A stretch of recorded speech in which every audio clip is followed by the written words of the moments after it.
يا عبادي الذين أسرفوا على أنفسهم لا تقنطوا من رحمة الله ومن سيئات أعمالنا من يهده الله فلا مضل له ومن يضلل فلا هادي له. أشهد أن لا إله إلا الله وحده لا شريك له وأشهد أن محمدا عبده ورسوله لا نبي بعد أما بعد. يا أيها الذين آمنوا اتقوا الله حق تقاته ولا تموتن إلا وأنتم مسلمون. يا أيها الناس اتقوا ربكم الذي خلقكم من نفس واحدة وخلق منها زوجها وبث منهما رجالا كثيرا ونساء واتقوا الله الذي تساءلون به والأرحام إن الله كان عليكم رقيبا. يا أيها الذين آمنوا اتقوا الله وقولوا قولا سديدا يصلح لكم أعمالكم ويغفر لكم ذنوبكم ومن يطع الله ورسوله فقد فاز فوزا عظيما. أما بعد فإن أصدق الحديث كتاب الله وخير الهدي هدي محمد صلى الله عليه وسلم وشر الأمور محدثاتها فإن كل محدثة بدعة وكل بدعة ضلالة. إخوة الإسلام saudara kaum muslimin, para tetamu Allah rahimani wa rahimakumullah. Alhamdulillah, Allah Subhanahu wa taala kembali memberikan kesehatan, kesempatan kepada kita bersama untuk bisa duduk di dalam Masjid Rasulullah sallallahu alaihi wasallam, sebuah tempat yang paling tenang, yang paling nyaman, yang akan menambah keimanan dan ketakwaan kepada Allah Subhanahu wa taala. Masjid Rasulullah sallallahu alaihi wasallam tidak akan ada dunia, tidak akan ada duanya di dunia, karena dia tidak memiliki nama kecuali disandarkan kepada manusia yang paling mulia. Sehingga apabila namanya disandarkan kepada manusia yang paling mulia, maka dia pun secara otomatis menjadi masjid yang paling mulia. Maka pantas kalau seandainya dinamakan dengan Masjid Rasulullah sallallahu alaihi wasallam, dan tidak ada satupun masjid yang ada di dunia yang disandarkan kepada baginda Nabi yang mulia kecuali masjid yang ada di Madinah yang disebut dengan Masjid Rasulullah sallallahu alaihi wasallam. Dan itu merupakan di antara karunia, nikmat, kasih sayang Allah Subhanahu wa taala kepada kita bersama, ketika Allah masih memberikan kepada kita kemudahan untuk bisa berada di dalamnya dan melakukan amal kebaikan, ketaatan untuk mendekatkan diri kepada Allah Subhanahu wa taala. Kemudian salawat dan iringkan salam semoga senantiasa tercurahkan buat junjungan alam Nabi kita yang mulia, uswah dan qudwah kita bersama, Muhammad bin Abdullah sallallahu alaihi wasallam. Rasulullah sallallahu alaihi wasallam adalah nikmat yang luar biasa dari Allah Subhanahu wa taala kepada umat manusia. Makanya Allah Subhanahu wa taala menyebutkan laqad mannallah, sesungguhnya Allah telah memberikan hadiah kepada kalian, yaitu kepada orang-orang mukmin. Siapa hadiahnya? Hadiahnya tidak lain tidak bukan adalah Muhammad bin Abdullah sallallahu alaihi wasallam, seorang manusia yang paling sayang dan cinta kepada umatnya. Sehingga dengan kasih sayang Nabi yang luar biasa, maka di antara salah satu nama Rasulullah sallallahu alaihi wasallam adalah Nabiur Rahmah. Karena memang Nabi sallallahu alaihi wasallam memiliki banyak sekali nama. Di antara nama Nabi sallallahu alaihi wasallam adalah Ahmad, Muhammad. Dua nama ini merupakan nama yang masyhur bagi kita bersama. Kemudian Nabi sallallahu alaihi wasallam juga disebut dengan Al-Hashir. Nama Nabi yang lain adalah Al-Aqib. Nama Nabi yang lain adalah Al-Mahi. Nama Nabi yang lain adalah Nabiut Taubah. Dan juga di antara nama Nabi yang lain adalah Nabiur Rahmah. Tidaklah Nabi SAW diberikan nama-nama tersebut, kecuali dalam setiap nama ada makna yang luar biasa, yang itu merupakan bagian daripada sifat Rasulullah SAW yang amat indah. Karena memang Rasulullah SAW adalah manusia yang paling indah, yang paling mulia, yang menjadi kekasihnya Allah Subhanahu wa taala. Dan di antara salah satu kemuliaan tersebut adalah kasih sayang yang tiada tara, tidak akan pernah bagi kita bisa membayangkannya. Sehingga dengan sifat yang mulia ini, ikhwatul Islam, maka di antara salah satu nama Rasulullah SAW adalah Nabiur Rahmah. Mengapa Nabi SAW disebut dengan Nabiur Rahmah? Kita selalu menyampaikan sebuah hadis yang paling indah, yang menunjukkan bagaimana sayangnya dan cintanya Rasulullah SAW kepada kita sebagai umatnya. Hadis yang apabila kita mengetahuinya, maka dari situ kita akan mengetahui ternyata kasih sayang Nabi kepada umatnya tiada tara. Sebuah riwayat yang dikeluarkan oleh Imam Ibn Hibban, ketika ibunda kita Aisyah radhiyallahu ta'ala anha mengatakan, lamma ra'aitu, ketika aku melihat Nabi sallallahu alaihi wasallam dalam keadaan senang, dalam keadaan bahagia, maka di saat itulah ibunda kita Aisyah mengatakan kepada Rasulullah sallallahu alaihi wasallam, ya Rasulullah, ud'ullah ali, ya Rasulullah, doakan diriku. Yang meminta adalah ibunda kita Aisyah, yang mendoakan adalah baginda Nabi yang mulia Muhammad bin Abdullah sallallahu alaihi wasallam. Maka seketika itu juga Nabi sallallahu alaihi wasallam berdoa kepada Allah, Allahumma ighfir li Aisyah, ya Allah ampunkan dosa Aisyah, apa yang pernah dia lakukan, apa yang akan dia lakukan, wa ma asarrat wa ma a'lanat, apa yang dia tampakkan dan apa yang dia sembunyikan.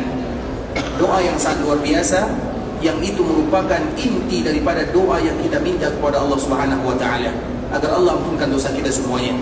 Nah, itulah doa atau permintaan ibunda kita Aisyah kepada Rasulullah sallallahu alaihi wasallam.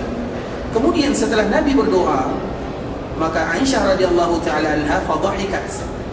Maka Aisyah tersenyum, betul-betul bahagia, sampai-sampai dagu ibunda kita Aisyah menempel di dadanya, saking bahagianya dengan doa yang dipanjatkan oleh Nabi sallallahu alaihi wasallam, min ad-dhahak, yaitu bahagia karena doa Nabi sallallahu alaihi wasallam tersebut. Kemudian Nabi sallallahu alaihi wasallam melihat kepada Aisyah dan bertanya, ayasurruki du'ai, wahai Aisyah, apakah engkau bahagia dengan doa yang aku panjatkan kepada Allah untuk dirimu? Maka tentu jawaban ibunda kita Aisyah, ya Rasulullah, kenapa pula aku tidak bahagia? Doa yang sangat indah. Jangankan Nabi, kalau ada manusia biasa yang mengatakan kepada kita, semoga Allah ampunkan dosamu, maka kita akan bahagia dengannya. Kalau orang tua kita yang mendoakan kita, wahai anakku, semoga Allah ampunkan dosamu, maka kita akan bahagia dengannya. Bahkan akan merubah kehidupan kita, yang mendatangkan keberkahan untuk selama-lamanya. Itu baru manusia biasa. Kalau ada ulama, kalau ada ustaz mengatakan, semoga Allah mudahkan urusanmu, Allah menjaga dirimu, Allah ampunkan semua kesalahanmu, itu merupakan kenikmatan yang tiada tara bagi seorang hamba. Itu baru manusia biasa. Dan ini yang mendoakannya adalah Rasulullah sallallahu alaihi wasallam. Sehingga dikala ibunda kita Aisyah ditanya oleh Nabi, maka Aisyah mengatakan, iya ya Rasulullah, aku sangat bahagia. Kemudian apa kata Nabi? Dan ini menunjukkan bagaimana kasih sayang Rasulullah kepada kita bersama. Wahai Aisyah, ketahuilah, sesungguhnya doa yang aku panjatkan kepada Allah untuk dirimu, maka itu juga doa yang aku panjatkan kepada Allah setiap melaksanakan ibadah salat untuk umat-umatku. Artinya Nabi tidak pernah berjumpa dengan kita, tapi doa Nabi ada dalam diri kita. Nabi SAW tidak pernah melupakan umatnya, agar Allah mengampunkan mereka semuanya di dalam setiap salat. Bahkan banyak riwayat yang menyebutkan, kurang lebih ada 4 riwayat ikhwatul Islam. Namun riwayat yang pertama ini merupakan riwayat yang paling sahih di antara riwayat-riwayat yang lainnya. Bahkan Nabi SAW memanggil Aisyah dengan sebutan ya Uaish, karena Aisyah dipanggil, kadang dipanggil dengan Humairah, kadang dipanggil dengan Aish, kadang dipanggil dengan Uaish. Dan itu adalah panggilan untuk ibunda kita Aisyah radhiyallahu taala anha. Artinya riwayat yang pertama ini ikhwatul Islam adalah riwayat yang sangat kuat dibandingkan dengan riwayat-riwayat yang lainnya, di mana menyatakan bahwa Nabi tidak melewati satu hari pun kecuali ada doa Nabi untuk kita sebagai umatnya. Kita yang kadang-kadang melewati hari-hari lupa mengucapkan salam dan salawat kepada Nabi SAW. Karena sejatinya salam dan salawat yang kita ucapkan kepada Nabi maknanya sama, yaitu doa. Dan kita harus tahu ikhwatul Islam, manusia yang paling banyak jasanya kepada kita adalah Nabi SAW. Apapun yang kita lakukan, kita tidak akan pernah bisa membalasnya, tapi paling tidak kita berusaha untuk membalasnya. Di antara salah satu membalas jasa Nabi SAW adalah dengan doa. Dan doa itulah makna yang terkandung di dalam selawat yang diucapkan oleh seorang hamba kepada baginda Nabi yang mulia Muhammad bin Abdullah SAW. Karena selawat itu punya 3 makna. Karena Allah berselawat kepada Nabi, lain maknanya. Malaikat juga berselawat kepada Nabi, memiliki makna yang lain. Manusia berselawat kepada Nabi tidak sama dengan Allah, dan malaikat berselawat kepada Nabi memiliki makna masing-masing. Allah berselawat kepada Nabi ketika Allah mengatakan innallaha wa malaikatahu yusalluna 'alan nabi. Sesungguhnya Allah berselawat kepada Nabi. Apa maknanya? Allah angkat nama Nabi, Allah puji Nabi, Allah sanjung Nabi fil mala'il a'la, di sisinya, di hadapan para malaikatnya, hamba yang sangat mulia. Dan Allah Subhanahu wa taala mengangkat nama Nabi di sana, di alam langit sana, sebagaimana Allah mengangkat nama Nabi di alam bumi. Makanya Allah Subhanahu wa taala mengatakan di dalam Al-Quran, di antara salah satu makna selawat tersebut, Allah mengatakan wa rafa'na laka zikrak, dan kami angkat penyebutan namamu. Makanya tidaklah disebutkan nama Allah kecuali di sana disebutkan nama Rasulullah sallallahu alaihi wasallam, sebuah kalimat yang paling mulia, la ilaha illallah, atau asyhadu an la ilaha illallah wa asyhadu anna Muhammadar Rasulullah. Digandengkan antara nama Allah dengan nama Rasulullah sallallahu alaihi wasallam. Itu adalah bagian makna selawat dari Allah kepada Rasulullah sallallahu alaihi wasallam. Di langit nama Nabi diangkat, di bumi nama Nabi juga diangkat oleh Allah. Itulah makna selawat dari Allah kepada nabinya. Kemudian malaikat juga berselawat kepada Nabi. Tidak sama maknanya. Makna malaikat berselawat kepada Nabi, meminta ampun, beristighfar kepada Allah Subhanahu wa taala untuk Nabi. Nabi, ikhwatul Islam, kita harus tahu, Nabi sallallahu alaihi wasallam adalah manusia biasa. Nabi melakukan kesalahan atau tidak? Nabi melakukan kesalahan, tapi sebelum Nabi melakukan kesalahan, Allah sudah maafkan kesalahannya sebelum melakukan kesalahan. Bisa dipahami? Dan Nabi adalah orang yang maksum. Maksum itu artinya betul-betul dijaga oleh Allah Azza wa Jalla. Sehingga kenapa makna daripada selawat malaikat kepada Rasulullah sallallahu alaihi wasallam, ketika Allah atau ketika malaikat senantiasa mengucapkan kalimat ini, maka Nabi sallallahu alaihi wasallam terangkat derajatnya selalu dan selalu. Maka diberikan oleh Allah Subhanahu wa taala sebuah kedudukan yang paling mulia di akhirat sana, yang disebut dengan maqamam mahmuda. Dan juga di antara kemuliaan yang lainnya, Allah Subhanahu wa taala tidak membolehkan kepada para malaikatnya untuk membuka surga, kecuali yang pertama kali untuk baginda Muhammad bin Abdullah sallallahu alaihi wasallam.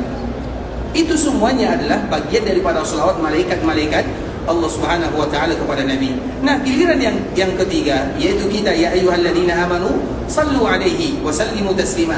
Wahai orang-orang yang beriman, ucapkanlah salam, ucapkanlah salawat, ucapkanlah salam kepada Nabi. Apa maknanya? Disitulah makna daripada kalimat doa. Itulah makna 3 salawat yang ada di dalam ayat Allah Subhanahu wa taala. Allah bersalawat kepada Nabi, malaikat juga bersalawat kepada Nabi, kita juga bersalawat kepada Nabi. Dan makna salawat kita kepada Nabi adalah doa. Dan itu ada di antara bentuk sedikit berbalas jasa kepada Nabi, karena Nabi mendoakan kita siang dan malam dalam setiap solatnya agar Allah ampunkan dosa umatnya.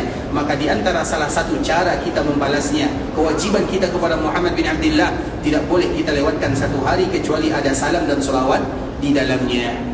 Allahumma salli ala Muhammad wa ala ali Muhammad kama sallaita ala Ibrahim wa ala ali Ibrahim innaka Hamidum Majid. Allahumma barik ala Muhammad wa ala ali Muhammad kama barakta ala Ibrahim wa ala ali Ibrahim innaka Hamidum Majid. Ikhwatul Islam, saudara kaum muslimin, para tamu Allah rahimani wa rahimakumullah. Pada kesempatan kali ini kita akan kembali melanjutkan pembahasan yang sebelumnya, masih berkaitan dengan nama-nama kota Madinah. Dan kemarin kita telah menjelaskan di antara salah satu nama kota Madinah adalah Akalatul Qura atau Akalatul Buldan, sebuah daerah yang sangat luar biasa. Kalau Mekah disebut dengan Ummul Qura, kalau Madinah disebut dengan Akalatul Qura. Hadis Nabi sallallahu alaihi wasallam yang dikeluarkan oleh Abu Hurairah, yang dibawakan oleh sahabat Abu Hurairah, yang dikeluarkan oleh Imam Bukhari dan Imam Muslim, Nabi sallallahu alaihi wasallam mengatakan, "Umirtu bi qaryatin ta'kulul qura, yaquluna Yasrib wa hiya al-Madinah." Sesungguhnya Allah perintahkan aku untuk hijrah ke sebuah daerah, yang mana daerah tersebut memakan daerah-daerah yang ada di sekitarnya. Yaquluna Yasrib wa hiya al-Madinah. Mereka menamakan dengan Yasrib, sedangkan nama yang sesungguhnya adalah Al-Madinah. Kemarin di Ikhwatul Islam, pembahasan kita yang terakhir, kenapa Madinah disebut dengan Akalatul Qura? Kenapa Madinah disebut dengan Akalatul Buldan? Karena hadis yang sangat luar biasa, di mana dikala terjadi perang Khandaq, Nabi sallallahu alaihi wasallam turun memukul batu yang sangat besar. Kemudian setiap pukulan, 3 pukulan dari Nabi sallallahu alaihi wasallam, maka dalam setiap 3 pukulan itulah Nabi mengatakan Allahu Akbar u'titu mafatihah Syam. Pukulan yang kedua Nabi mengatakan Allahu Akbar u'titu mafatihah Faris. Pukulan yang ketiga Nabi mengatakan Allahu Akbar u'titu mafatihal Yaman. Jadi negara-negara yang ada di sekitar kota Madinah suatu saat nanti akan ditaklukkan oleh kaum muslimin, sehingga seolah-olah Madinah memakan daerah-daerah yang ada di sekitarnya. Kalau daerah yang adidaya, yang betul-betul luar biasa, terutama di zaman dahulu kala. Daerah Romawi dan daerah Faris itu adalah daerah yang adidaya, bisa ditaklukkan oleh kaum muslimin, terutama yang berasal dari kota Madinah. Maka bagaimana dengan daerah-daerah yang kecil dibandingkan dengan daerah-daerah tersebut? Maka dari situlah di antara salah satu nama kota Madinah adalah Akalatul Qura, yaitu daerah yang akan memakan daerah-daerah yang lainnya. Artinya daerah yang lain akan tunduk kepada kota Madinah karena memang pasukan tersebut semuanya berasal dari Madinah. Hadis Nabi ini, ikhwatul Islam, dikatakan oleh Rasulullah SAW pada tahun ke-5 Hijriah, pada tahun di mana kaum muslimin masih berada di dalam kelemahan. Tapi Nabi SAW tetap memberikan kabar gembira kepada kaum muslimin bahwa Madinah di antara salah satu mukjizat Rasulullah SAW bahwa Madinah dan orang-orang yang ada di Madinah akan menaklukkan Romawi yang ada di sana, Faris dan juga Yaman. Kapan itu baru terwujud? Baru terwujud ikhwatul Islam dimulai di zaman Abu Bakar As-Siddiq radhiyallahu ta'ala anhu. Abu Bakar As-Siddiq walaupun kepemimpinannya hanya 2 tahun 3 bulan sahaja, tapi kepemimpinan yang luar biasa mulia. Kemudian setelah Abu Bakar As-Siddiq radhiyallahu ta'ala anhu, maka pemimpin yang berikutnya adalah Umar bin Khattab radhiyallahu ta'ala anhu. Umar bin Khattab memimpin kaum muslimin kurang lebih 10 tahun lamanya. Dua pemimpin ini ikhwatul Islam yang mana kedua-duanya merupakan mertua Rasulullah sallallahu alaihi wasallam. Abu Bakar mertua Nabi karena Nabi menikah dengan Aisyah radhiyallahu ta'ala anha. Umar mertua Nabi karena Nabi menikah dengan Hafsah binti Umar bin Khattab radhiyallahu ta'ala anha. Setelahnya adalah Utsman yang memimpin kaum muslimin kurang lebih 12 tahun lamanya. Kemudian Ali yang memimpin kaum muslimin kurang lebih 4 tahun 6 bulan setelahnya. Yang mana Utsman dan Ali kedua-duanya adalah menantu Rasulullah sallallahu alaihi wasallam. Utsman menikah dengan Ruqayyah yang pertama. Kemudian Ruqayyah meninggal dikala terjadi perang Badar. Kemudian menikah lagi dengan Ummu Kulsum, dan Ummu Kulsum putri Nabi ini meninggal pada tahun ke-9 Hijriah. Kemudian setelah Ummu Kulsum meninggal, apa kata Nabi? Kalau kami memiliki anak yang ketiga atau anak yang lainnya, kami akan menikahkan dia dengan engkau, wahai Utsman. Kemudian ikhwatul Islam yang kedua, Ali bin Abi Thalib yang juga menantu Nabi sallallahu alaihi wasallam yang menikah dengan putri yang paling disayangi oleh Rasulullah sallallahu alaihi wasallam yang bernama Fatimah, dan itu adalah Khulafaur Rasyidun. Artinya dua yang pertama adalah mertua Nabi, dua yang kedua adalah menantu Rasulullah sallallahu alaihi wasallam.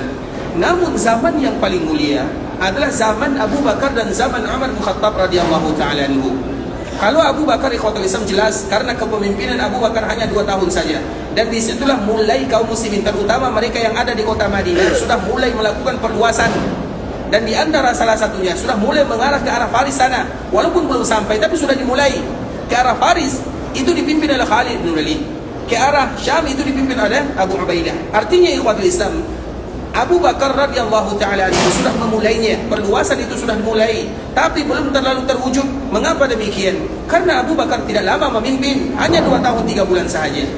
Kemudian setelahnya dipimpin oleh Umar bin Khattab. Di zaman Umar bin Khattab inilah yang mana kaum muslimin betul-betul menaklukkan daerah-daerah yang tadi disebutkan oleh Nabi pada tahun ke-5 Hijriah, ketika Nabi SAW memukul batu dikala berada di dalam parit, di dalam khandak, untuk memberikan kabar gembira kepada kaum muslimin, dan terwujud di zaman Umar bin Khattab radhiyallahu ta'ala anhu. Karena apapun yang disampaikan oleh Nabi SAW, maka itu pasti terjadi. Dan ini terjadi, artinya Madinah menaklukkan daerah-daerah yang ada ikhwatul Islam, itu terjadi di zaman Umar bin Khattab radhiyallahu ta'ala anhu, sebuah zaman yang paling indah. Bahkan ikhwatul Islam, ketika orang-orang Romawi yang mereka kita tidak tahu sudah berapa abad mereka menguasai yang ada di Syam sana. Karena yang ada di Syam itu ikhwatul Islam terbagi kepada 2. Yang pertama penduduk Syam aslinya, atau yang dikenal dengan bangsa Arabnya, namun mereka beragama Nasara, yaitu bangsa Arab beragama Nasara. Kemudian yang lain yang berasal dari Romawi, mereka bukan bangsa Arab, mereka adalah bangsa Roma, tapi mereka beragama Nasara. Jadi agama mereka sama, disatukan mereka dalam agama. Kemudian ikhwatul Islam, orang-orang yang ada di sana, mereka tidak percaya. Kenapa kerajaan kita yang begitu luar biasa, kerajaan yang betul-betul mewah, kerajaan yang betul-betul tidak terkalahkan, tiba-tiba dikalahkan oleh bangsa Arab yang kecil? Mereka bertanya-tanya ikhwatul Islam, kenapa demikian? Dan pertanyaan ini sebelumnya sudah dijawab oleh raja sebelumnya yang bernama Heraklius. Heraklius itu ikhwatul Islam, karena kita tahu pada tahun ke-7 Hijriah, tahun ke-7 Hijriah dan yang setelahnya adalah tahun di mana Nabi sallallahu alaihi wasallam mulai mengirim atau berdakwah di daerah-daerah yang ada di sekeliling Madinah dengan menulis surat kepada mereka. Kenapa demikian? Kita ingin sedikit membahas tentang bagaimana Nabi sallallahu alaihi wasallam, karena tahun ke-6 ada yang namanya perjanjian Hudaybiyah. Tahun ke-6 Hijriah yang pernah kita kenal dengan perjanjian Hudaybiyah. Dan di antara salah satu isinya bahwa kaum muslimin yang ada di Madinah akan melakukan gencatan senjata atau mereka berdamai dengan orang-orang yang ada di Mekah selama 10 tahun lamanya. Artinya ada perjanjian damai di sana. Nah, kesempatan ini dimanfaatkan oleh Nabi SAW untuk mengirim surat. Dan surat Nabi yang dikirim kepada daerah-daerah yang ada di sekitar Madinah itu kurang lebih ada 14 surat. Sebagian para ulama ikhwatul Islam, salah satunya adalah Imam Ibnu Qayyim rahimahullahu taala, dia menukilkan kepada kita teks yang dituliskan oleh Nabi SAW dan apa isi surat tersebut. Salah satunya, surat yang pertama dikirim ke sebuah daerah yang bernama Raja Muqawqis. Raja Muqawqis itu adalah orang yang ada di Mesir. Ketika surat ini sampai kepada mereka, mereka tahu kalau itu adalah Nabi SAW. Kemudian mereka membaca surat Nabi, mereka menghormati surat Nabi, dan mereka menyimpan surat Nabi, mereka menghargainya. Kemudian ketika utusan Nabi SAW datang, kemudian mengatakan, ketika surat itu dibaca, maka mereka menyampaikan penghormatan mereka kepada Rasulullah SAW. Artinya mereka tahu kalau itu adalah Nabi yang sesungguhnya, Nabi akhir zaman yang diutus oleh Allah Azza wa Jalla. Kemudian dikala utusan ini mau pulang, maka dia pun memberikan hadiah kepada Rasulullah SAW. Artinya di antara bentuk menghormati Nabi SAW dan mereka menghargai surat Nabi, maka mereka mengirim hadiah kepada Nabi. Apa hadiahnya? Beberapa ekor kuda yang terbaik. Kemudian ada 2 orang budak pada waktu itu ikhwatul Islam yang diberikan, yang diutus kepada kota Madinah, dan salah satunya bernama Maria. Kita kenal dengan Maria Al-Qibtiyah. Siapa dia? Maria Al-Qibtiyah, ibunya daripada Ibrahim. Ibrahim itu siapa? Anaknya Rasulullah sallallahu alaihi wasallam. Kita harus hafal nama anak Nabi sallallahu alaihi wasallam. Anak Nabi itu ada berapa jumlahnya? 8 atau 9? 7. Anak Nabi dari Khadijah ada 6, dari Maria ada 1. Dari Khadijah bernama Abdullah dan Qasim dan Abdullah. Kemudian yang perempuan Zainab, Ruqayyah, Ummu Kulthum dan Fatimah radhiyallahu taala anhunna ajma'in. Itu dari Khadijah radhiyallahu taala anha. Yang satunya bernama Ibrahim, itu dari Maria. Maria itu siapa? Wanita yang tadi dihadiahkan kepada Nabi SAW yang berasal dari daerah Mesir, maka disebut dengan Maria Al-Qibtiyah. Qibtiyah itu adalah penduduk asli yang ada di sana, makanya namanya adalah Maria. Kemudian dinikahi oleh Nabi SAW. Kemudian dikala lahir, maka Nabi memberikan namanya dengan nama kakeknya. Siapa nama kakek Nabi? Ibrahim, yang sejarahnya dan kisahnya sama. Karena ibu Nabi juga berasal dari mana ibu Nabi SAW? Ibu Nabi juga berasal dari Mesir. Siapa nama ibu Nabi? Hajar alaihissalam. Hajar, ibunya Ismail, dan itu juga merupakan ibunya Rasulullah SAW. Berasal dari mana Hajar? Dari Mesir. Begitu juga Maria berasal dari mana? Dari Mesir. Sehingga ketika Maria melahirkan seorang putra, maka Nabi menamakan dengan nama ayahnya yang bernama Ibrahim alaihissalam. Dari situlah asal muasalnya. Kenapa dinamakan dengan Ibrahim? Karena itu adalah nama ayahnya Rasulullah atau nama kakeknya Rasulullah sallallahu alaihi wasallam. Kemudian ikhwatul Islam, artinya Raja Muqawqis, surat yang dikirim oleh Nabi sallallahu alaihi wasallam, mereka membalas dengan hadiah, artinya mereka menghormati. Kemudian yang berikutnya, kepada siapa Nabi sallallahu alaihi wasallam mengirim surat? Maka Nabi mengirim surat kepada daerah Romawi. Ketika dikirim surat ikhwatul Islam, maka Raja Muqawqis, bukan Muqawqis, Heraklius itu adalah ahlul kitab, beragama Nasara, dan dia tahu akan muncul salah seorang nabi yang terakhir namanya Ahmad, dan itu tertulis di dalam kitabnya Ahmad Muhammad sama saja. Sehingga siapapun ikhwatul Islam ahlul kitab yang berasal dari Yahudi ataupun Nasara, maka mereka wajib beriman kepada Nabi Muhammad SAW. Kenapa? Karena memang nama Nabi sudah tercantum sejak zaman dahulu kala, tidak bisa dipungkiri. Begitu juga dengan Raja Muqawqis. Raja Muqawqis ini ikhwatul Islam, ketika dia mendapatkan surat dari Nabi SAW, aslim taslam, apa kata Nabi? Nabi tidak bertele-tele dalam suratnya. Dan di antara salah satu isi suratnya, aslim taslam, masuk Islamlah kamu wahai Heraklius, taslam, engkau akan selamat. Ini Yang memberikan surat adalah Nabi. Yang ada di kota Madinah, sebuah kota yang kecil, pasukannya hanya ribuan saja. Muqawqis atau Raja Heraklius itu ikhwatul Islam, ratusan ribu jumlahnya. Makanya perang yang pertama antara Nabi, yang terjadi antara Nabi dengan Raja Heraklius, perang apa namanya? Perang yang pertama kali terjadi antara Nabi SAW atau antara kaum muslimin dengan pasukan yang biasanya musuh Nabi. Itu adalah orang Arab, berasal dari bangsa Arab. Sekarang sudah mulai berada di luar. Apa nama perang yang pertama terjadi antara Nabi dengan Romawi? Namanya adalah perang Mu'tah. Berapa jumlah pasukan kaum muslimin? 3.000. Siapa pemimpinnya?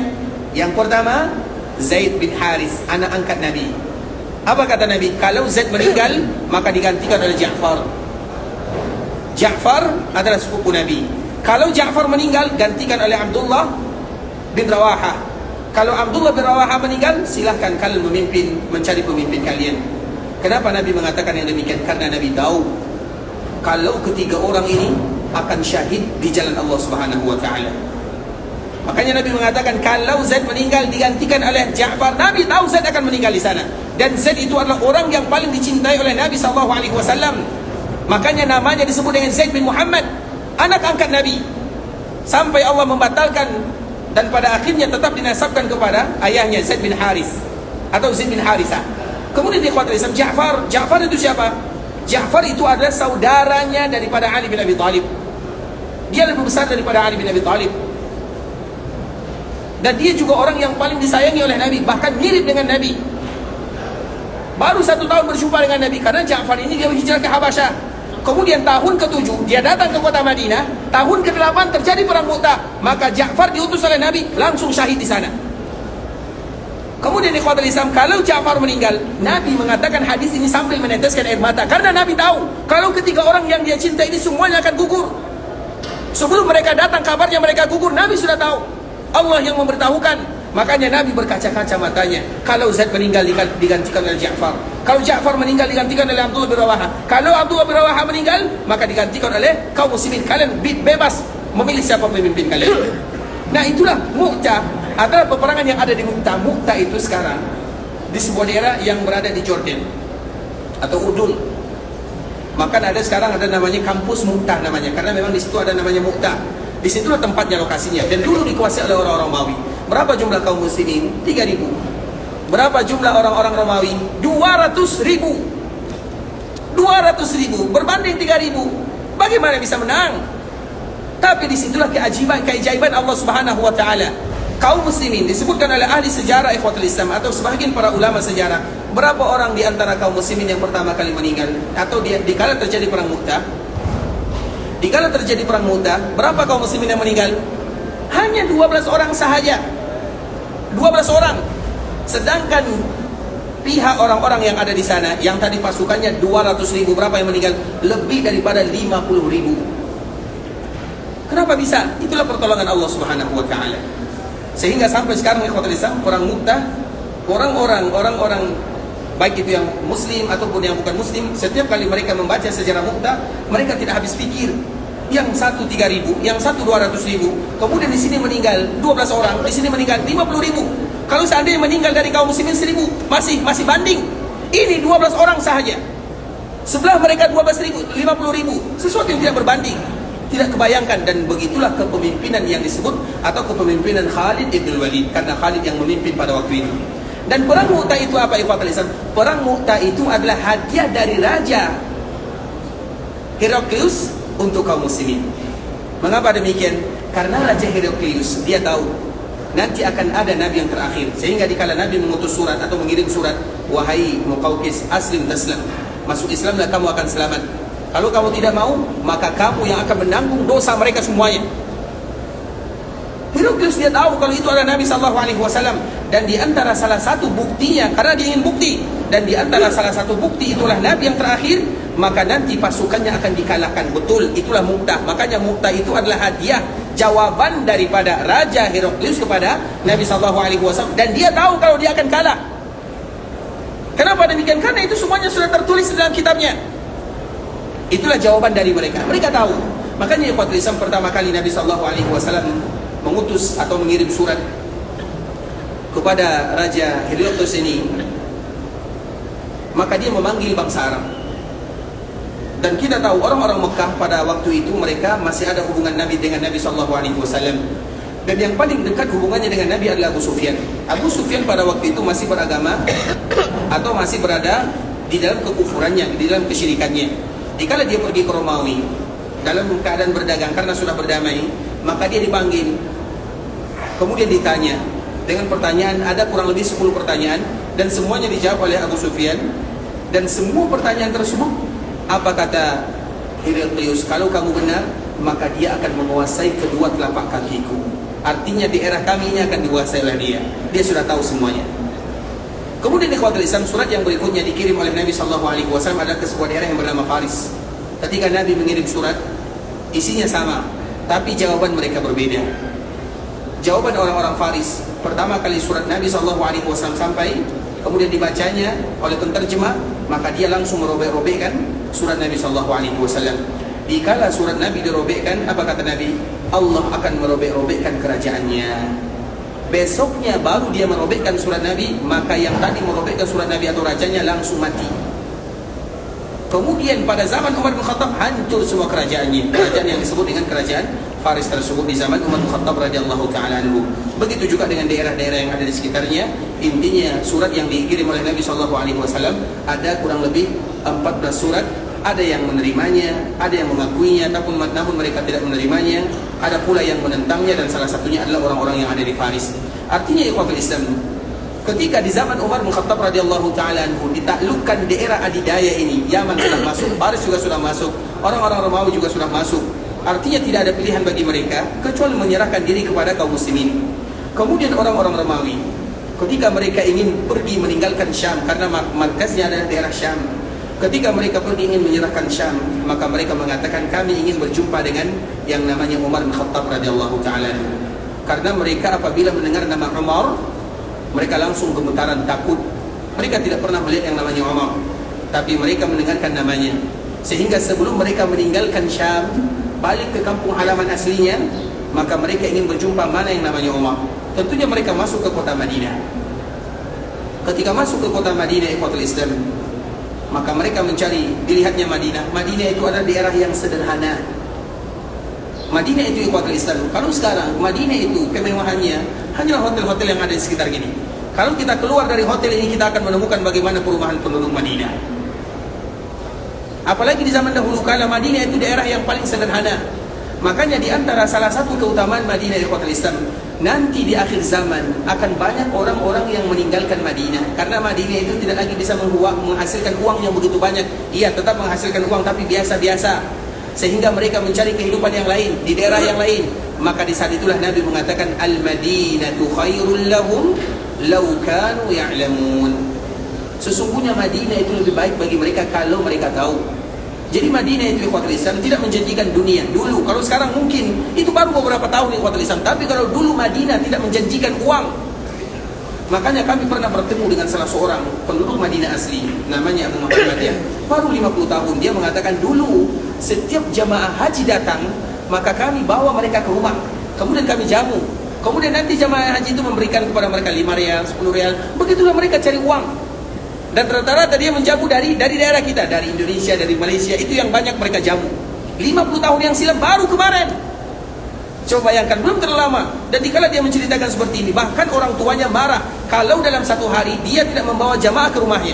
Jadi dulu jemaah ikhwatul Islam, dikala orang datang ke kota Madinah, hotel-hotel belum ada. Di mana mereka menginap? Di rumah-rumah yang ada di sini. Mereka sewa, mereka tinggal di sana, kemudian nanti diberikan upah. Upahnya sederhana, 5 rial, 10 rial. Begitulah cara mereka dulunya. Kemudian setelah ditemukan hasil-hasil bumi ikhwatul Islam, baru diberikan oleh Allah Subhanahu wa taala. Karena kita tahu dunia itu berputar. Kadang kita berada di atas, kadang di tengah, kadang di bawah. Makanya kenapa Allah memberitahukan kepada kita, kalau Allah berikan kepada kita kelebihan, jangan terlalu bangga. Kalau Allah berikan kepada kita kesusahan, jangan terlalu bersedih. Karena bisa jadi setelah kesusahan ada kemudahan. Bisa jadi setelah kemudahan ada kesusahan. Karena dunia itu berputar. Wa tilkal ayyamu nudawiluha bainan nas. Hari itu digilirkan oleh Allah Subhanahu wa taala. Iya, mungkin sekarang Allah berikan kepada kita kelebihan. Kita tidak tahu 10 tahun yang akan datang, 20 tahun yang akan datang, bisa jadi Allah uji kita. Makanya Allah memberikan konsep kaedah kepada kaum muslimin. Apapun yang Allah berikan kepada kalian dalam bentuk nikmat, jangan terlalu bangga, serahkan semuanya kepada Allah Azza wa Jalla. Bangga iya, kita bersyukur dengannya. Bangga yang sesungguhnya adalah dengan syukur, tapi jangan terlalu, jangan melampau. Karena memang di antara kaedah manusia, kalau mereka diberikan nikmat, diberikan nikmat disebut dengan ujian. Diberikan musibah juga ujian namanya. Nikmat dan ujian sama-sama musibah. Tapi banyak orang yang gagal dikala mereka diberikan nikmat, tapi banyak mereka yang berhasil dikala mereka diberikan ujian. Ketika kita diberikan nikmat yang sangat besar, luar biasa, apakah bisa bagi kita kembali berdoa kepada Allah dengan meneteskan air mata? Sulit. Tapi dikala Allah berikan kepada kita ujian, maka mudah mata kita ini mengeluarkan airnya, mudah sekali. Ya Allah, baru kita mengatakan ya Allah, langsung menetes air mata. Makanya banyak yang gagal ketika mereka diberikan ujian dengan nikmat. Namun banyak di antara mereka yang berhasil dikala mereka diuji dengan musibah, malapetaka dan yang semisalnya. Artinya ikhwatul Islam, karena memang Allah mengatakan kalla di dalam ayat yang semua kita hafal. Kalla innal insana la yatgha. Apa sambungannya? Ar-ra'ahu istauna. Manusia itu mereka akan melakukan pelampauan batas atau melampaui batas. Kapan itu terjadi? Ketika dia merasa dirinya sudah cukup. Itu konsep dan kaedah di dalam agama. Makanya setiap kali kita merasa cukup, maka di saat itulah kita merendahkan diri. Bahkan ada sebuah hadis atau ada doa yang Fatul Islam. Doa ini merupakan doa yang paling indah, agar kita dikala Allah berikan kepada kita nikmat, dikala Allah Subhanahu wa taala lebihkan kita dibandingkan dengan saudara-saudara kita yang lainnya. Salah satu doanya adalah hadis Nabi sallallahu alaihi wasallam, Allahumma inni as'aluka fi'lal khairat wa tarkal munkarat wa hubbal masakin wa an taghfira li wa tarhamani wa idza aradta fitnatan fi qaumin fatawaffani ghayra maftun. Allahumma inni as'aluka hubbak wa hubba man yuhibbuk wa hubba amalin yuqarribuni ila hubbik. Salah satu isi doanya, ya Allah, Allahumma inni as'aluka fi'lal khairat. Sesungguhnya aku meminta kepadamu agar aku selalu bisa melakukan kebaikan. Wa tarkal munkarat, dan meninggalkan kemungkaran. Wa hubbal masakin, dan aku mencintai orang-orang miskin. Bahkan Nabi berdoa di dalam doanya, ya Allah, jadikan aku bagian daripada orang-orang miskin dan masukkan aku di dalam surga bersama orang-orang miskin. Artinya ikhwatul Islam, karena biasanya orang-orang yang diuji oleh Allah mereka berhasil di sana.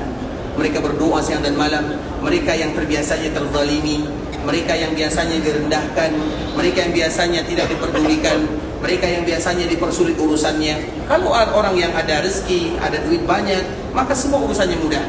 Ada duit, lancar urusan. Itu kaedahnya. Sehingga mereka merasa lupa siapa yang telah memberikan kemudahan kepada mereka.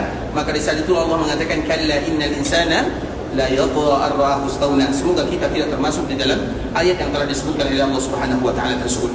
Intinya ikhwatul Islam, kita kembalikan kepada Madinah. Madinah dulu daerah yang paling sederhana. Itu dulu baru setelah atau sebelum 50 tahun. Coba bayangkan di zaman Umar bin Khattab radhiyallahu taala anhu. Sehingga dikala perwakilan dari Romawi ini datang ke kota Madinah, maka dia melihat Madinah, daerah inikah yang menghancurkan dan yang menaklukkan kami? Dia tidak menyangka kalau Madinah yang begitu sederhana, yang tidak ada bangunan-bangunan mewah di dalamnya, tidak ada istana. Istana di Madinah cuma satu, yaitu Masjid Nabawi. Itulah istananya, masjid yang tidak ada atapnya. Itulah istana bagi kaum muslimin. Sehingga dikala dia datang ke kota Madinah, dia heran. Mana amirnya? Mana yang namanya Umar bin Khattab? Kemudian dikala dia masuk, dia pada waktu itu masih beragama Nasara. Karena dia tidak mau menyerahkan Roma atau daerahnya, kekuasaan yang telah berabad-abad lamanya mereka kuasai, sekarang diserahkan kepada kaum muslimin, kecuali mereka ingin melihat mana dia. Mana yang namanya Umar bin Khattab? Umar bin Khattab ikhwatul Islam, dikala terjadi peperangan, dia tidak pernah ikut. Kenapa? Karena banyak yang diatur, namun banyak mukjizat dari Allah Subhanahu wa taala. Bahkan dikala terjadi perang yang sangat luar biasa yang dikenal dengan Al-Qadisiyah. Kita tahu perang Al-Qadisiyah? Pernah dengar Al-Qadisiyah? Jarang ya? Nanti kita cari ya Al-Qadisiyah.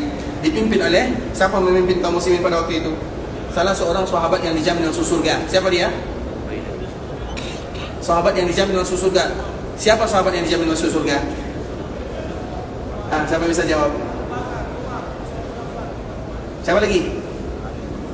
Abu Bakar, Umar, Utsman, Ali. Siapa lagi? 4 saja. Yang lain? Siapa sahabat yang dijamin masuk surga? Yang bisa jawab angkat tangan. Silakan nak. Tapi kalau di belakang macamnya Ustaz tak dengar ya. Kalau bisa maju. Atau dikuatkan suaranya. Siapa sahabat yang masuk surga? Ustaz tak dengar. Tak yang lain. Kalau ingin jawab maju nanti agar bisa atau dikuatkan suaranya. Siapa nak?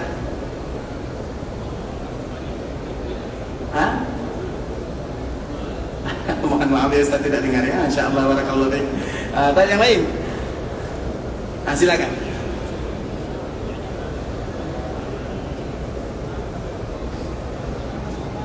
Anas bin Malik. Anas bin Malik ya betul dia sahabat. Ragu ya? Baik, yang lain tidak menjadi salah. Kita saling bertanya.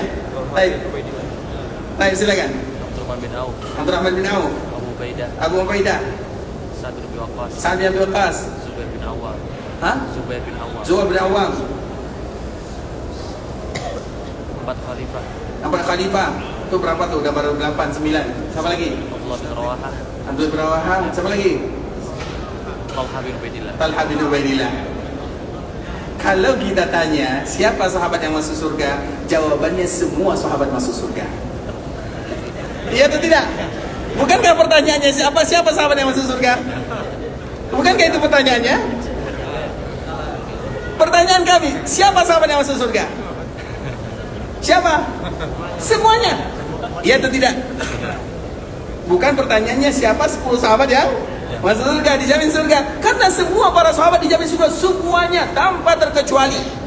Iya, ada sebahagian mereka yang dikhususkan. Maka disebut dengan al-ashra al-mubasysyirin bil jannah. Pertanyaannya menipu ya. Ya ikhwatul Islam barakallahu fiik. Agar kita tahu kedudukan para sahabat ikhwatul Islam, iya, semua para sahabat mereka masuk surga walaupun berbeda antara satu dengan yang lainnya. Dari kalangan para sahabat yang pertama kali masuk surga siapa? Hasan. Siapa lagi? Hasan. Siapa lagi? Yang pertama, orang yang pertama kali masuk surga siapa? Kalau orang, tentu jawabannya adalah Rasulullah sallallahu alaihi wasallam. Itu kita semuanya sepakat. Tapi setelah Nabi siapa yang masuk surga? Betul nih. Kalau Fatimah lebih duluan Khadijah. Gimana? Iya kan? Cari sendiri ya. Pertanyaannya mudah, jawabannya susah. Tadi kata Islam yang pertama kali masuk surga adalah semua orang-orang fakir dari kalangan muhajirin. Semua orang-orang fakir dari kalangan muhajirin. Rata-rata mereka yang hijrah mereka akan masuk surga. Kemudian setelahnya baru orang-orang Al-Ansar. Kemudian setelahnya baru sahabat-sahabat yang lainnya sesuai dengan ukuran dan perjuangan mereka bersama Rasulullah sallallahu alaihi wasallam. Ada sebuah kitab ikhwatul Islam, semoga bermanfaat ya kalau yang minat ya. Tapi tidak ada fisiknya, yang ada PDF-nya. Ada sebuah kitab dikarang yang ngarangnya namanya Ariful Bahri ya. Judulnya Hakikat Akhirat. Dia tidak banyak, hanya 800 halaman saja. Bagi yang minat baca, kalau tidak minat baca tidak usah minta. Artinya ikhwatul Islam dia 800 halaman. Dia judulnya adalah Hakikat Akhirat, mulai dari kita dimasukkan ke perkuburan sampai surga dan neraka. Kurang lebih 800 halaman lah. Bagi yang minat nanti bilang ya. Tapi terlepas daripada itu semua ikhwatul Islam, kemudian ketika utusan ini dia sampai ke kota Madinah, maka dia bertanya, dan dia ingat dia beragama Nasara. Kemudian dia masuk ke kota Madinah. Kemudian dia mencari Umar bin Khattab. Mana Umar? Kebetulan di waktu itu Umar tidak ada di dalam masjid. Karena memang biasanya Umar berada di dalam masjid. Nah, tadi kita sebutkan ikhwatul Islam, Umar itu biasanya kalau terjadi peperangan dia tidak ikut, tapi dia punya andil yang luar biasa. Contohnya di kala terjadi perang Al-Qadisiyah. Al-Qadisiyah itu dipimpin oleh salah seorang sahabat yang bernama Sa'ad bin Abi Waqqas. Sa'ad bin Abi Waqqas ini ikhwatul Islam salah satu sahabat yang disebutkan dalam 10 orang dijamin surga, walaupun semua sahabat masuk dalam surga. Bahkan di kala terjadi peperangan ikhwatul Islam, Umar di kala dia berkhutbah, dia mengatakan, pergi ke sana, pergi ke sana. Para sahabat heran yang mendengarkan Umar berkhutbah, pergi ke sana. Siapa yang dia belum pergi ke sana? Ternyata suara Umar itu didengarkan oleh orang-orang yang sedang berjuang di sana. Makanya Umar itu disebut dengan mulhim. Umar itu banyak sekali ucapannya, pendapatnya yang sepakat dengan ayat-ayat Allah Subhanahu wa taala. Seperti misalnya maqam Ibrahim. Apa arti maqam Ibrahim? Apa arti maqam? Maqam itu artinya tempat berdiri. Makam itu artinya tempat berdiri. Makanya makam itu ikhwatul Islam bukan perkuburan. Kalau perkuburan di dalam bahasa Arabnya qabrun quburun, itu bahasa Arabnya. Makanya makam fulan itu mungkin bahasanya kurang pas lah ya. Kita tidak mengatakan tidak tepat, tapi bahasa yang paling bagus adalah perkuburan fulan. Tapi kalau makam itu ada tempat berdirinya, karena diambil dari kata-kata qama. Maka ada yang namanya makam Ibrahim, berarti artinya adalah tempat berdiri Nabi Ibrahim. Kenapa disebut dengan makam Ibrahim? Karena dulu ketika Nabi Ibrahim membangun Ka'bah, ketika Ka'bah sudah tinggi, Ka'bah itu rendah atau tinggi? Tinggi. Ketika bangunannya sudah tinggi, maka tentunya Nabi Ibrahim berdiri. Di mana berdirinya? Di sebuah batu. Nah, batu tempat berdiri Nabi Ibrahim ini di antara salah satu bentuk Allah mengijabah doanya. Karena Nabi Ibrahim dikala dia beribadah, dan ini untuk kita semuanya, dikala Nabi Ibrahim beribadah kepada Allah, maka dia tidak lupa mengucapkan kalimat Rabbana taqabbal minna innaka antas samiul alim. Setiap kali kita beribadah, ucapkanlah doa ini. Karena kita tidak tahu ibadah kita diakui oleh Allah atau tidak, diterima atau tidak, kita tidak tahu. Kemudian di antara bentuk Allah mengabulkannya, maka disisakan bahwa ini betul-betul atau ini merupakan di antara bentuk Allah menerimanya, diabadikan. Makanya ikhwatul Islam, orang yang betul-betul diterima ibadahnya oleh Allah, ibadah itu banyak. Misalnya dia beribadah dengan membangun masjid, diterima pembangunannya, maka masjidnya akan makmur untuk selama-lamanya. Misalnya dia membangun madrasah, madrasahnya akan makmur untuk selama-lamanya. Misalnya dia memberikan infak untuk kaum muslimin, infak itu akan bermanfaat untuk selama-lamanya. Misalnya dia menulis, maka tulisannya akan bermanfaat untuk selama-lamanya. Itu adalah bentuk Allah menerima amal ibadah seorang hamba. Dan di antara salah satunya pelajaran dari Nabi Ibrahim, maka dikenal dengan makam Ibrahim. Makam Ibrahim itu ikhwatul Islam, dulunya berarti kalau itu merupakan tempat Nabi Ibrahim berdiri untuk mengangkat batu Ka'bah, berarti makam itu berada di mana posisinya? Jauh dari Ka'bah atau dekat? Bukan dekat lagi, bersandar di Ka'bah. Artinya menempel di Ka'bah. Karena memang itu merupakan tempat berdirinya. Tidak mungkin makam di sana. Nabi Ibrahim mengangkat batu. Bagaimana cara dia mengangkat batunya? Artinya dia berada di sampingnya, menempel dengan Ka'bah dulu. Kemudian ikhwatul Islam, dan kita kaum muslimin diperintahkan salat di belakang makam Ibrahim. Nah, kalau seandainya makam Ibrahim itu menempel di Ka'bah, kita salat di belakangnya, maka terganggu orang-orang yang tawaf. Bagaimana orang tawaf, orang salat di sana? Sekarang saja ikhwatul Islam, bahkan sudah jauh jaraknya, maka orang tawaf pun bisa terganggu. Orang yang salat pun bisa terganggu. Akhirnya orang tawaf tidak khusyuk, orang yang salat juga tidak khusyuk. Kemudian ikhwatul Islam, apa kata Umar bin Khattab? Ya Rasulullah, bagaimana kiranya makam ini kita undurkan? Kita undurkan ke belakang untuk memudahkan orang tawaf dan untuk memudahkan orang salat di sana. Itu ayat belum Al-Quran. Ayat Al-Quran belum diturunkan oleh Allah Azza wa Jalla. Maka ketika Umar mengatakan kalimat ini, Allah turunkan ayat Al-Quran. Wattakhidhu min maqami Ibrahim musalla. Jadikanlah di makam Ibrahim itu tempat salat. Artinya salatlah kalian di belakangnya. Dan itu sesuai dengan apa yang disebutkan oleh Umar bin Khattab radhiyallahu taala. Maka Umar itu disebut dengan mulhid. Mulhid itu Nabi mengatakan, kalau ada Nabi setelah diriku, maka yang pantas jadi Nabi itu adalah Umar. Kalau ada, tapi tidak ada. Kalau ada saja, maka Umar yang paling pantas, tapi tidak ada. Maka Umar disebut dengan rajulun yang diberikan, laki-laki yang diberikan ilham oleh Allah Subhanahu wa taala. Kemudian ikhwatul Islam, banyak lagi kesepakatan Umar bin Khattab radhiyallahu taala yang diabadikan. Bahkan misalnya kita contohkan di kala terjadi perang Badar. Ketika terjadi perang Badar dan kaum muslimin berhasil menawan lebih daripada 70 pasukan orang-orang Quraisy, maka Nabi bermusyawarah dengan para sahabatnya, apa yang harus kita lakukan? Maka apa kata Abu Bakar As-Siddiq? Ya Rasulullah, mereka yang ditawan ini adalah karib kerabat kita, saudara-saudara kita, anak-anak kita, semuanya ada keluarga kita. Maka bagusnya mereka kita minta tebusan. Itu pendapat Abu Bakar As-Siddiq. Kemudian datang lagi Umar bin Khattab, ya Rasulullah, saya tidak mau. Mereka pantas, hukuman yang paling pantas untuknya adalah dibunuh, selesai, habis. Kita tahu Umar bin Khattab radhiyallahu taala anhu. Kemudian ikhwatul Islam, bahkan Umar bukan mengatakan demikian saja. Kalau perlu ya Rasulullah, saya akan membunuh dari Bani Adi. Kalau ada kerabat saya akan membunuhnya. Begitu juga dengan para sahabat yang lainnya. Saking tegasnya Umar bin Khattab radhiyallahu taala anhu. Kemudian setelah terjadi kesepakatan, pada akhirnya Nabi sallallahu alaihi wasallam memberikan kesimpulan bahwa orang-orang yang tawanan ini akan kita berikan, minta kepadanya tebusan sesuai dengan keadaan.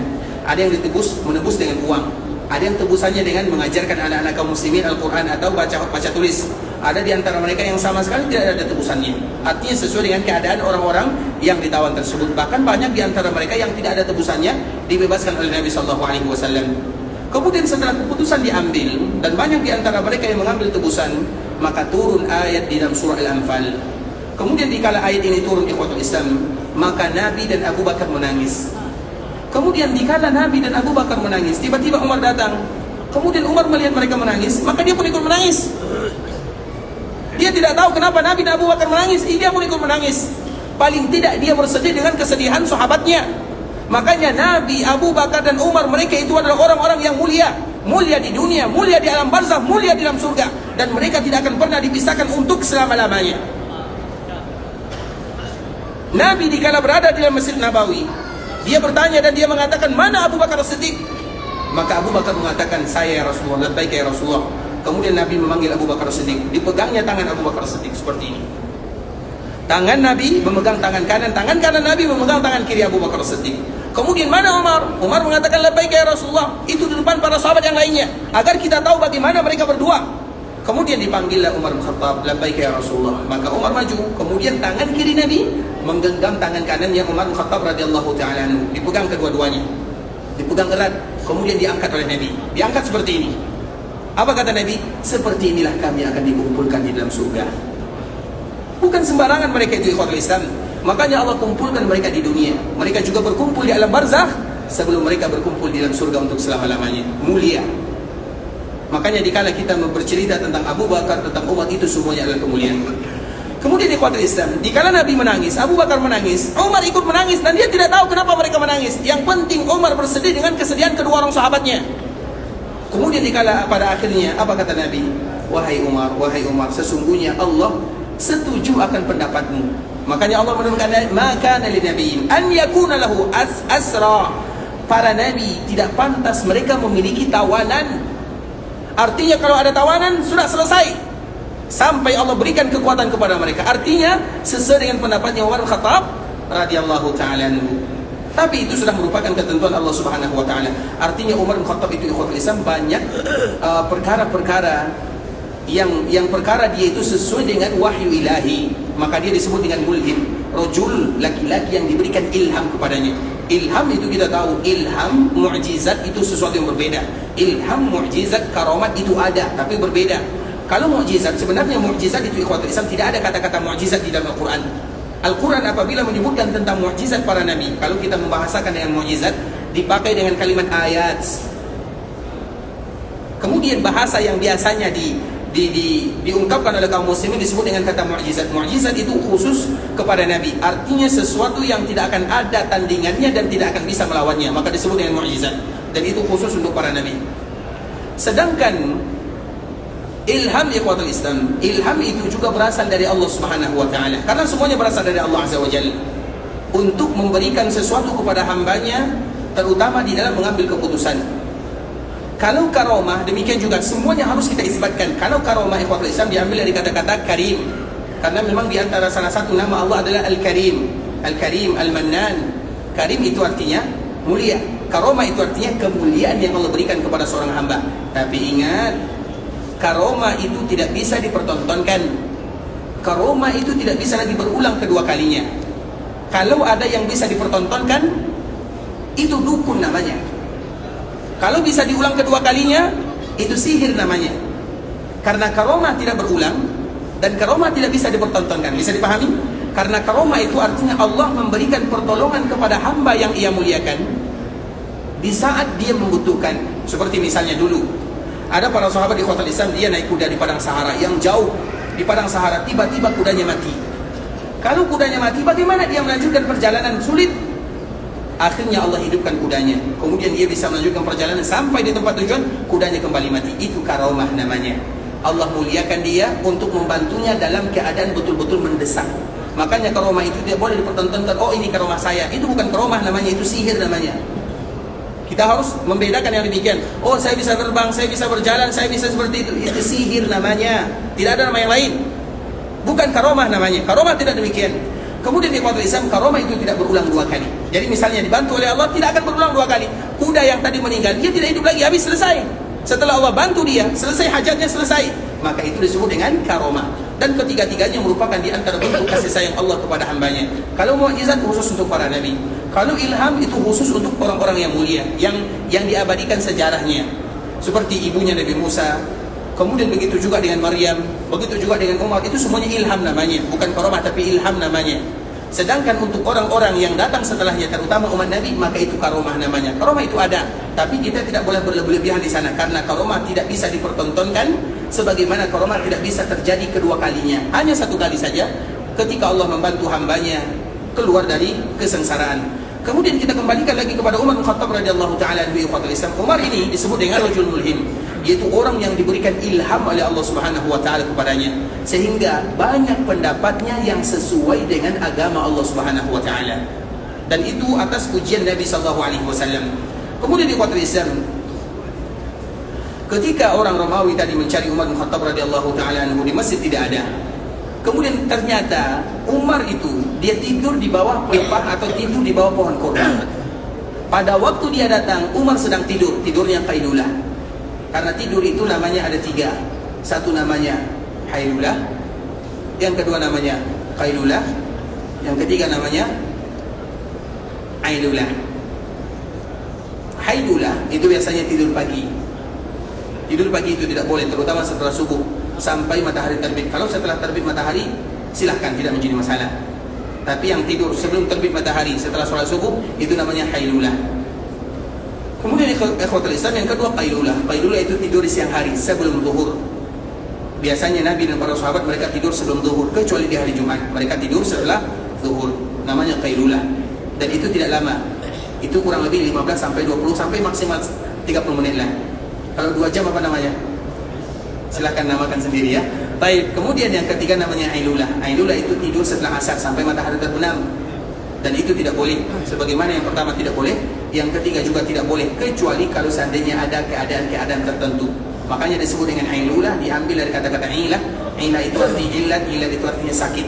Karena bisa jadi tidur setelah asar ini mendatangkan sakit. Makanya orang-orang tua kita, mereka tidak pernah tidur pagi hari dan tidak tidur di sore hari, sehingga mereka kuat, sehat, tenaganya kekuatannya lebih dibandingkan dengan kita-kita yang datang belakangan. Kemudian ikhwatul Islam, pada waktu itu Umar sedang qailulah, sedang tidur. Kemudian tiba-tiba orang ini datang. Kemudian dikala dia datang, ditunjukkan oleh para sahabat di masjid, Umar tidak ada. Kemudian ternyata Umar sedang tertidur di bawah pohon kurma, bernaung di sana, tidak ada pengawalnya. Kemudian tidur seorang diri. Maka orang ini merasa heran, apakah ini Umar? Maka apa kata sahabatnya? Iya, inilah Umar bin Khattab. Inilah yang namanya Umar bin Khattab. Umar yang ditakuti oleh dunia pada zamannya. Tapi di situ tempat berbaringnya. Kemudian di ikhwatul Islam, ketika para tamu ini datang, maka Umar terbangun. Dan dia belum sempat berbicara. Engkau Umar? Maka Umar hanya mengangguk, iya, saya Umar. Kemudian dia pemimpin ini atau orang Romawi perwakilan yang tadi ingin menyerahkan Romawi kepada Umar bin Khattab atau kepada kaum muslimin, dia pun mengatakan, adilka fa'aminka faninta. Artinya besok. Sebuah kalimat yang sangat indah ikhwatul Islam, terkhusus bagi kita yang diamanahkan oleh Allah Subhanahu wa taala untuk memimpin kaum muslimin. Insyaallah besok ya. Barakallahu fiikum ikhwatul Islam, saudara kaum muslimin, para tetamu Allah rahimani wa rahimakumullah.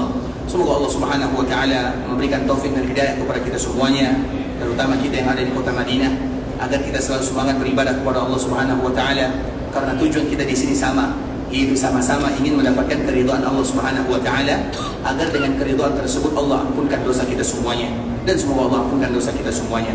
Ikhwatul Islam, sampai di sini pembahasan yang bisa kami jelaskan. Yang benar dari Allah Subhanahu wa taala, yang salah sudah pasti dari diri kami pribadi, karena kurangnya ilmu kami, karena kebodohan kami, karena kejahilan, ketidaktahuan, kealfaan kami mohon dimaafkan. Kalau ada kata-kata yang salah, kalimat-kalimat yang kurang tepat, bahasa-bahasa yang kurang bagus, terutama mungkin ada sebagian kita yang mungkin bahasanya berbeza ya, apalagi bahasa Melayu ya. Kami selalu mohon maaf ya, kadang-kadang ada bahasa yang dia kalau menurut bahasa kita itu artinya biasa. Misalnya sebuah kalimat dia nanti bisa ditanyakan kepada teman kita, membutuhkan. Kami selalu mengucapkan kalimat ini, membutuhkan, Padahal kalau dibawakan ke dalam bahasa Melayu itu artinya kurang bagus ya.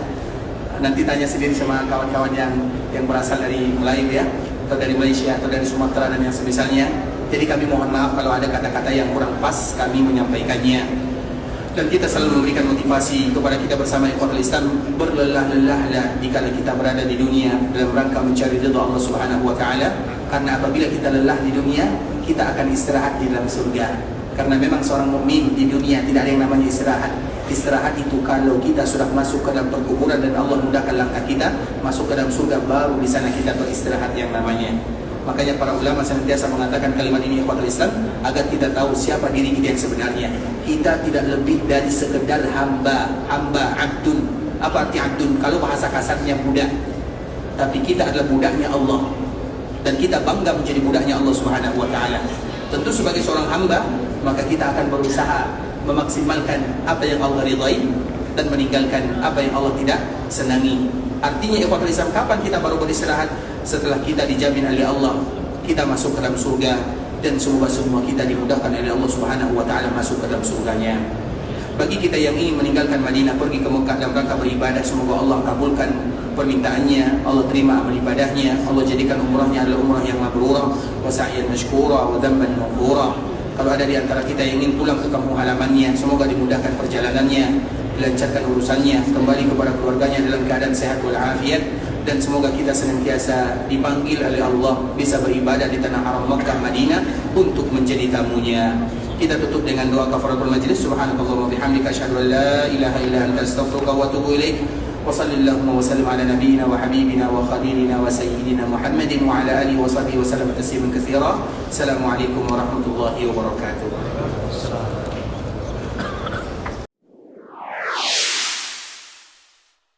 قل يا عبادي الذين أسرفوا على